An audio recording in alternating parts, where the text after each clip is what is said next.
ঋণের বোঝায় যারা জর্জরিত, বিষ্ণু ইসলাম চমৎকার একটা দোয়া শিখিয়েছেন। আমাদের অনেকে ঋণের বোঝায় জর্জরিত, আছে না নাই? এদিকে কেউ আছেন?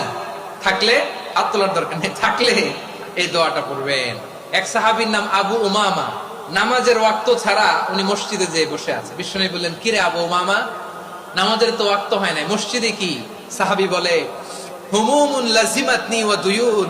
নবী গো, ঋণের বোঝায় এমন টেনশনে আছি, ঘরে থাকতে পারলাম না, মসজিদে চলে আসছে। বিষ্ণু বলেন, আমি কি তোমার এমন একটা দোয়া শিখাবো যেটা বললে আল্লাহ তাআলা তোমার ঋণের বোঝা হালকা করে দিবে? আবু উমামা বললেন, ইয়া রাসূলুল্লাহ, অবশ্যই শিখাবেন। বিষ্ণু বললেন, তাহলে তুমি পড়বা, আল্লাহুম্মা ইন্নী আউযু বিকা মিনাল হাম্মি ওয়াল হাযান ওয়া আউযু বিকা মিনাল জুবনি ওয়াল বুখল ওয়া আউযু বিকা মিন গালাবাতিদ দাইনি ওয়া কাহরির রিজাল।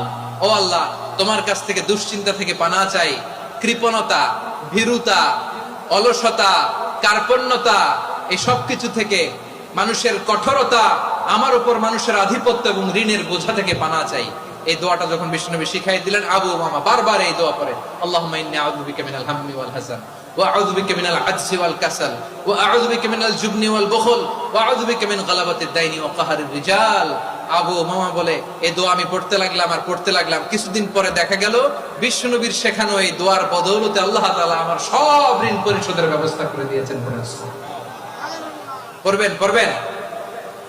আমার প্রিয় পটুয়াখালীর ভাইয়েরা, বিশ্বনবীর জামাতা সাইয়েদনা আলী রাদিয়াল্লাহু তাআলা আনহুর কাছে এক লোক এসে বলে, হে আলী, ঋণের বোঝায় আমি জর্জরিত, আমার কিছু অর্থ দিয়ে সাহায্য করো। সাইয়েদনা আলী রাদিয়াল্লাহু তাআলা আনহু বললেন, আমি কি তোমারে এমন একটা দোয়া শিখাবো যেটা বিশ্বনবী আমাদের শিখিয়েছেন? এই দোয়া যদি তুমি পড়ো, লাউ কানা আলাইকা মিসলু জাবালিন কাবীরিন দাইনান আদাল্লাহু আনকা, পাহাড় পরিমাণে যদি ঋণের বোঝা হয়, আল্লাহ এটা পরিশোধের ব্যবস্থা করে দিবেন। ছোট্ট একটা দোয়া বিশ্বনবী শিখালেন, বললেন, তুমি পড়বা, আল্লাহুম্মা কফিনি বিহালালিকা আন হারামিকা ওয়া আগনিনি বিফাদলিকা আম্মান সিওয়াক। মুখস্থ আছে? হ্যাঁ, আছে। আল্লাহুম্মা কফিনি বিহালালিকা আন হারামিক, আল্লাহ তোমার হালাল দিয়ে আমাকে পরিতুষ্ট করো, হারাম থেকে বাঁচিয়ে রাখো, আর তোমার অনুগ্রহে মানুষের মুখাপেক্ষী যেন আমি না হই, আমি যেন সবসময় তোমার মুখাপেক্ষী হয়, ওই তৌফিক দিও। সুবহানাল্লাহ।